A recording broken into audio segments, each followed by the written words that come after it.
अस्सलाम वालेकुम। आप देख रहे हैं पाक सिंह 24 न्यूज़। मैं हूं आपकी होस्ट शुमाइला खान।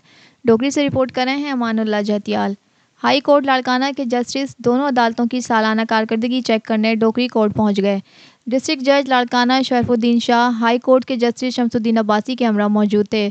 दोनों अदालतों के जज साहिबान डोगरी के जुडिशनल मजिस्ट्रेट मीर हसन नौनारी और अली रज़ा खान खोकर ने हाई कोर्ट के जस्टिस साहिबान का इस्तकबाल किया। बार के वकला ने जस्टिस शमसुद्दीन अब्बासी साहब की डोकरिया बार आमद पर सिंधी टोपी और अजरक पेश की, जबकि हाई कोर्ट के जस्टिस शमसुद्दीन अब्बासी साहब ने डोकरी कोर्ट में एक पौधा लगाया।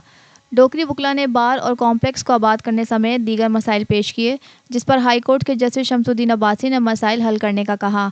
तकरीब में मौजूद लाड़काना बार के सदर सफदर आरिफ गौरी और डोकरी बार के काजी मंजूर अहमद, सदर काजी दीदार अली, जनरल सेक्रेटरी मोहम्मद नवाज सांगर, नायब सदर सैयद रियाज हुसैन शाह, जॉइंट सेक्रेटरी अल्ताफ़ हुसैन खोकर, सिराज अहमद सोमरो, इमदाद अली जोयो, बशीर अहमद जुनेजो, आसिफ अली संदेलो, मौला बख्श अहमद कोलाची, मोहम्मद हाशिम जांडियो, मुनीर अहमद सोमरो, अली हैदर, एहसान अहमद मोरियो, अशफाक अहमद खोकर और दीगर वकला बरादरी ने शिरकत की।